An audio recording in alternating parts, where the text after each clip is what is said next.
Guilt as the only honest judge. We're talking about Fyodor Dostoevsky's Crime and Punishment, a book that grabs you by the throat and doesn't let go because it forces you to stare straight into the darkest corners of the human mind. It's not some dry philosophy lecture wrapped in fiction. This is raw, living psychology that still feels urgent more than a century later, showing what happens when a brilliant but tormented young man lets his intellect run wild without any anchor in basic human feeling. Before we delve further into this exploration of crime and punishment, allow me a brief reminder.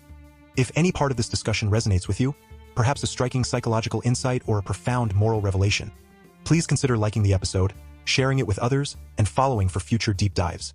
Picture this setup without me ruining any surprises. A sharp, educated guy scraping by in total poverty, watching the people around him suffer in ways that seem pointless and cruel.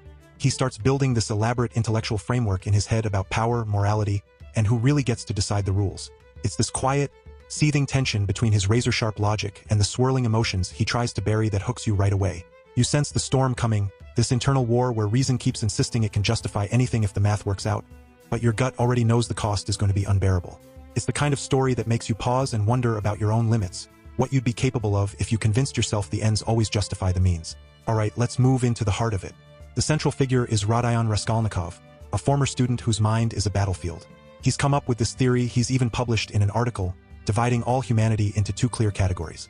On one side are the ordinary people, the vast majority who have to live by the rules, obey the laws, and never step out of line because that's their natural place.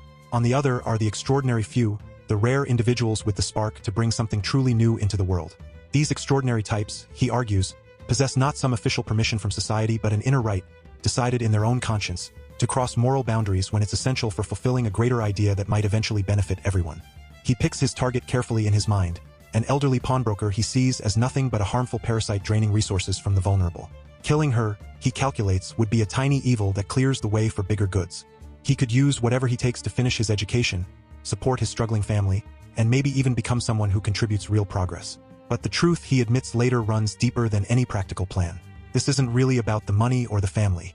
It's a dare to himself. He needs to prove whether he belongs in that extraordinary group or if he's just another ordinary soul who must submit. The act becomes his test of will.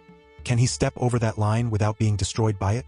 He carries it out in a feverish haze, axe in hand, and everything spirals immediately. The pawnbroker dies, but so does her innocent sister who stumbles into the scene. He grabs what he can, but here's where cold reason starts crumbling under its own weight. He barely touches the stolen items. He stuffs them under a rock and forgets them. No grand deeds follow. No studies get completed with the loot. No family is rescued. The so-called utilitarian payoff is zero. Instead, the punishment begins right away, not from any outside authority but from inside his own skull. Fevers, nightmares, paranoia, fainting spells. He becomes a ghost of himself, haunted by every shadow, unable to eat or think straight. He returns to the scene like a magnet pulling him back, nearly confessing multiple times. The man who thought he could rise above ordinary guilt ends up crushed by something far stronger than any theory. That's the struggle that Dostoevsky lays bare so brilliantly.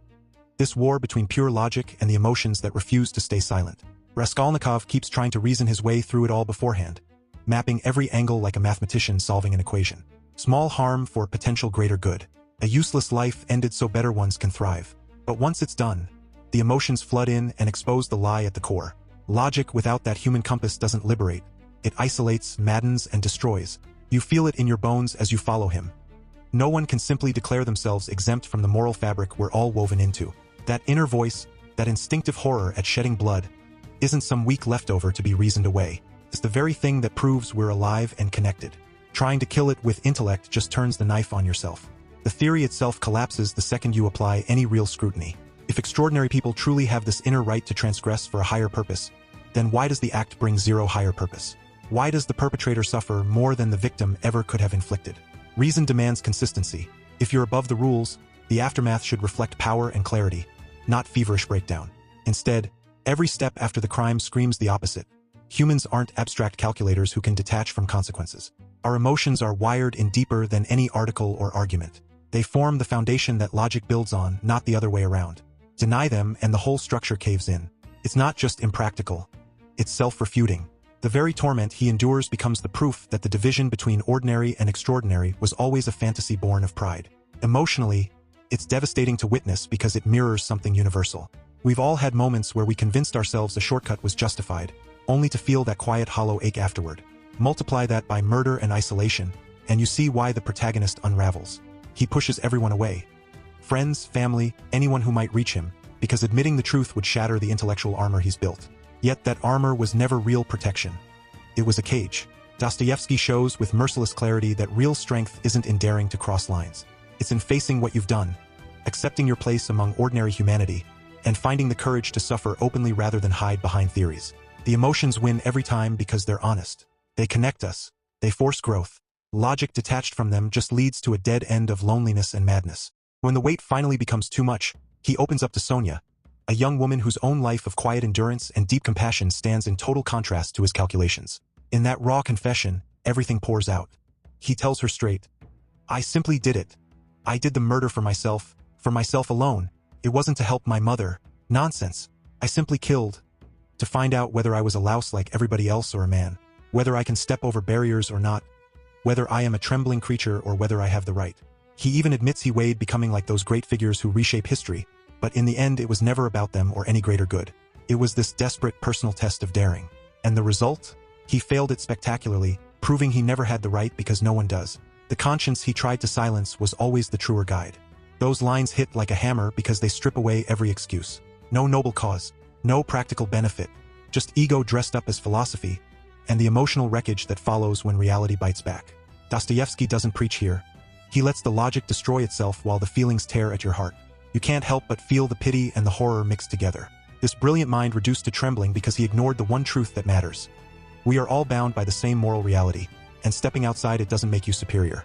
It makes you smaller, more lost. Later reflections in the story drive it home even more.